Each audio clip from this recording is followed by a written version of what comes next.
Thanks for the support as a channel member, Kim Daniels. Right, I don't want to tempt fate and say I'm officially back. For those of you who follow me on Twitter or watch the Bourne series, you'll know where I've been the last few days. Some symptoms of something that I don't want to mention because I can't afford for this video to be demonetized when I've already had to have 3 days off. But I am feeling okay now. I'm a little bit rough usually in the evenings, so I don't think streaming's going to be back just yet. We might not be back on a full schedule just yet. I'm very much going to play it by ear, and if I feel all right for an hour or so, come out here and make a video. So that's what's happening now. I hope you enjoy it, and I hope I manage to get a few more out this week before normal service fully resumes. Thank you for all the kind messages and support and all that kind of stuff. And let's not mention it again and get on with some Football Manager like we're supposed to.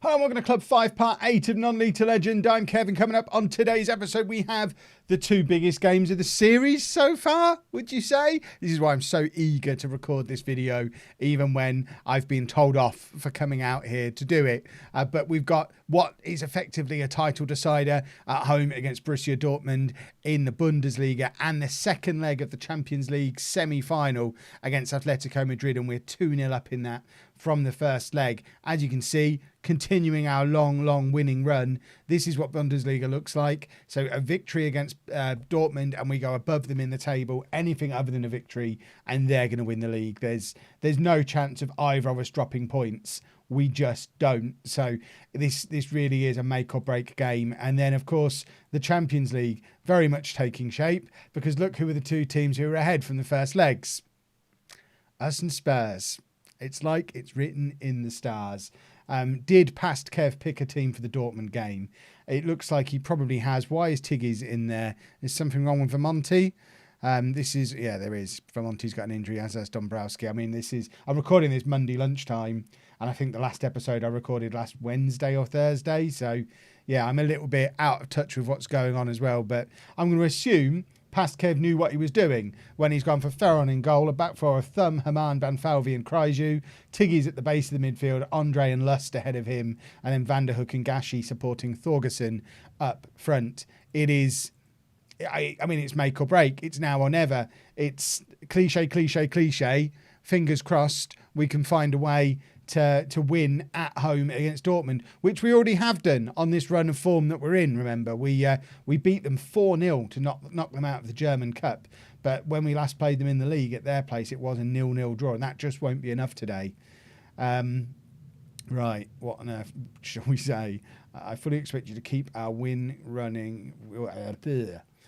A win? No, I don't want to be passionate. Let's be assertive. We'll top the table if we win here. Go out there and impress me. There you go, that's the one. A win here puts us top. I expect nothing less.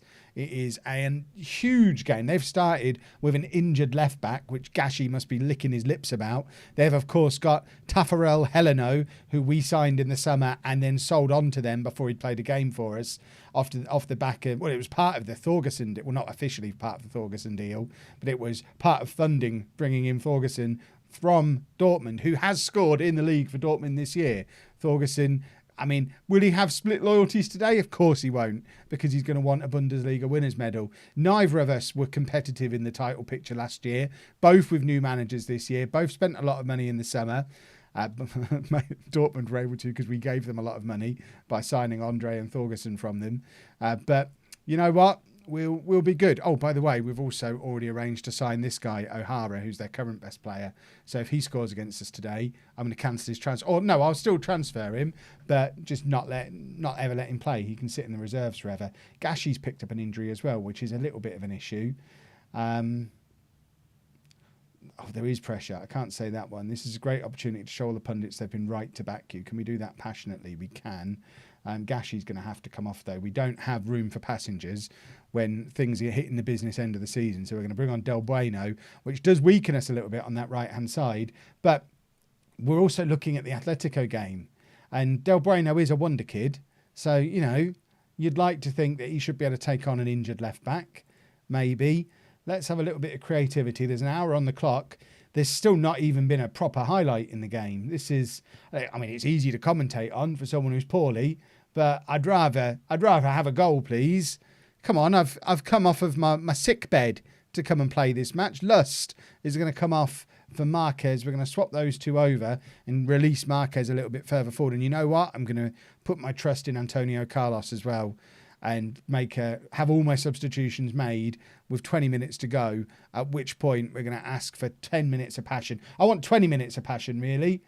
We should be able to find a way through. Kryju plays it forward to Antonio Carlos, knocks it back to Kryju again, who beats his man, looking up to see what he's got ahead of him. He's dancing through the defence. We've had some right-backs in this save this year. Kryju showing there that he might not be one of them. That was pretty poor. Certainly from an attacking perspective, he's a very solid defender, but that's not really what I class a right-back. Del Bueno's given the ball away there. As Banfalvi, just calm as you like, and Kryju as well, trying to pick his pass, but actually failing miserably. I mean, their shirts are bright yellow. They're hard to miss. They're basically playing in high vis. But we somehow managed to give the ball away to them. And Dortmund getting a hold of the game a little bit here. And that's a little bit of a worry because we know they're also a very, very good side. Thumb now has picked up a knock. And our new signing for the summer, O'Hara, is in and shoots straight at Ferron. That was prearranged. He wasn't going to score there. We knew he wasn't going to score there. But fullbacks are dropping like flies in this game. What can we do for these last 10 minutes? We've got to find a goal. And here is Del Bueno. Can't win the ball back. And now Dortmund with the chance to counter. We need to get a tackle in here. Tigges is there but can't get the tackle in. And they're in and Ferron makes the save. We've got 4 minutes left. Dortmund have a corner. I do feel the Bundesliga title slipping away from us at the moment. Maybe it's going to be a focus on the Champions League season. Oh, but we're in there with Marquez. Marquez makes the challenge, lumps it clear. Somebody do something. 2 0-0 draws in the league is not getting the job done. We look back at all those times over the course of the season. There wasn't that many, but early on, all those times where we dropped points. Oh, and I think it's not all over. We could still backdoor Kevit. I've just had the Steam achievement for parking the tank because it's been so long since we've conceded a goal. But, that's the first time I don't even remember the last time we didn't score a goal. It was against them the last time. We're very evenly matched with Dortmund, which is a problem. Who are they playing in the last 2 games? So, they have Borussia Mönchengladbach while we're away against Werder Bremen. And then on the final day, we're at home against Hamburg while they are away against Hoffenheim. You got to expect both of us to win both of those games. I think the Bundesliga is gone. Let's try and get into the Champions League final. So a little bit of a fullback problem for the second leg against Atletico because we've got Dombrowski still not fit enough to play a full match, but Thumb picked up an injury in that last match and also isn't fit enough to play a full match. So my theory is Kryju is going to play the first half at left back, second half at right back, and we're just going to swap Thumb on for Dombrowski at half time. And we're all going to like it. It'll be lovely. Other than that, it is the same team that got the 0-0 draw against Dortmund because, quite frankly, a 0-0 draw will be perfect in this game. We're 2-0 up from the first leg. A 0-0 draw would be ideal. But they've got Kaio George up front, who, of course, I have previous with. They've also got Cerner in midfield, who I had on loan at Barnsley way back when. Shows that he was a very good signing on loan from Manchester City. He was quite good. Right. I fully expect you to keep our run going and win this match. I do expect that because for us to be 2-0 up from the first leg and then to find a way to throw it all. Imagine, they've got Dave Azzopardi on the bench as well. Imagine dragging myself off my sick bed to come and record this video because I'm so excited at the prospect of winning everything this year and then recording the video and it's just a disaster. I can only hope if it goes wrong, it's a fever dream. I'm not actually recording a video right now.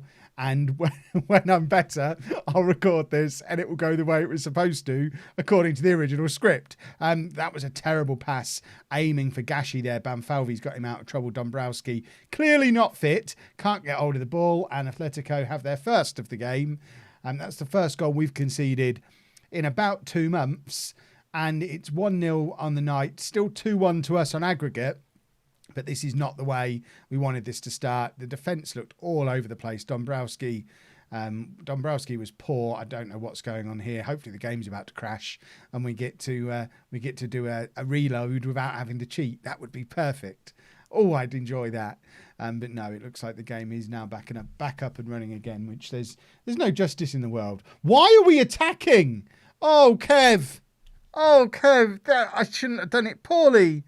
I've not got my thinking boots on. Why have we come here to attack for the second leg? We've dropped down to balance now, but the damage could have already been done. We probably should have even come out here with a cautious mentality.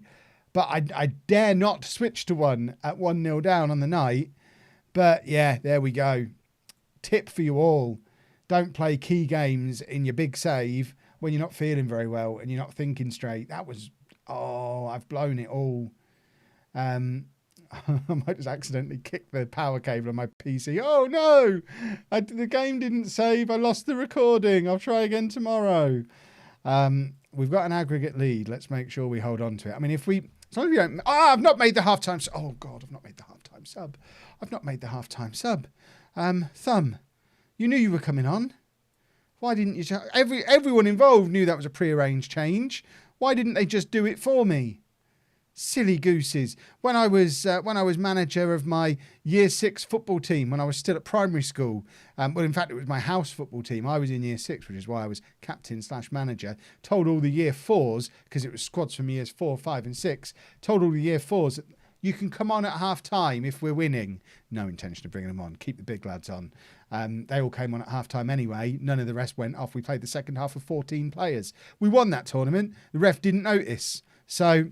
that's what I mean about prearranged substitutions. We're 2-0 down. It's 2-2 on aggregate now, and this is all going wrong. It's all slipping away from me. This is... I shouldn't have made this video today. I shouldn't be doing this. I could end it all now. I could unplug. I could just unplug. If I kick the cable at the right angle, we could end it all. The game. We could end the game. Oh, what do I do now? Do we go more attacking? We've got to. You know what? We're going attacking. It's got us this far. Attack. It's the Bayern Munich way. Van der Hoek plays it forward to Thorgerson, who is free here. Can Thorgerson apply the finish? Of course he can. An away goal, an incredibly important away goal, and a goal that puts us ahead again in the tie. 2-1 to Atletico on the night. 3-2 to us on aggregate. And that away goal is massive because Atletico now need to score twice to go into the lead in this tie, which is... that's a big cushion to have, which is important. Right, Gashi is broken. We broke him in the last game. I didn't really notice how tired... I mean, he could have been broken. Del Bueno's not there to bring on. We're going to bring on Carlos, and he can play as an inside forward from that side. He normally plays from the other wing, but I know there were times at Tottenham where both him and Rosso pushed out wide on the rare occasions I played with wingers. Lust is also going to come off again. Marquez can come on in. We'll make that as our usual substitution. I think we probably have to drop back down to the balanced mentality again. I'm going to ask for some creativity as part of being balanced, though, because if we could find a way to score again at this stage, that does kind of put the result out of the question. I think I can't use languages. Right, it's now 3-3 on aggregate, 3-1 on the night. We are ahead on away goals. It was Kaio George who scored. The goal's been disallowed. Wonderful stuff. Kaio George has deliberately stepped offside as one of his mates is shooting because he wants his real buddy, Kev, to win the Champions League. Thank you, Kaio. Thumb plays it to Marquez. Thumb now looking to pick out a cross back to Marquez and then Tigges. Andre to Van der Hoek. Van der Hoek's looking up, plays it into Thorgerson, who shoots from range, and it whistles just past the post. And now we're going to drop back to a cautious mentality. We just need to hold on because as it stands, we are going to the Champions League final. Our long and beaten run is over, but it doesn't matter because we've got a Champions League final to look forward to. The big question is it a Champions League final against Tottenham? I didn't actually notice because, again, not paying attention, just clicking continue. Trying to get through the video. I didn't notice what happened in the Tottenham-Barcelona game, so fingers crossed we're about to hit inbox and find out we've got a Champions League final against Spurs because that would be perfect. Oh, no, we're going to play Barcelona. So, really, the entire script that's been taking shape all season has been ruined in this episode. Because, yes, we've got a Champions League final against Barcelona, which we'll probably lose. But we've also messed up the Bundesliga. I think on balance, I probably should have still stayed in bed. But as it is, I'll try and drag myself out of bed again tomorrow to do the final 2 Bundesliga games. And then on Wednesday, assuming I'm still well, or well again, we'll have the 2 finals. Hoffenheim in the big one in the German Cup final, and then Barcelona in the Champions League final. We've just got to cross everything and hope that we get a little bit of luck and we win our final 2 league games and Dortmund slip up. Because all we need is one Dortmund slip up. And then we can nip in and we could win everything. And that would be utterly perfect. With regard to other videos and streams and things, if you are watching both series, I can't promise at this point there'll be a Bourne video today. I certainly don't feel up to making another video right now. So I'm going to go and lie down with Animal Crossing again for an hour or 2. And if I get a burst of energy again later in the day, I'll come and do a Bourne video as well. But I think that's probably going to be the way it works for at least the next few days. I'll do videos when I feel up to making them. So there might be one tomorrow. There might not. Just watch this space. Keep an eye on Twitter is usually a good idea. And I'll hopefully be back to full steam, full speed and streaming as well. Again, ASAP. How do I end a video? Can't remember. If you've enjoyed that, please make sure you leave a nice big thumbs up on there for me. Shouldn't have done this today. Subscribe to the channel for daily Football Manager videos. And thank you very much for watching.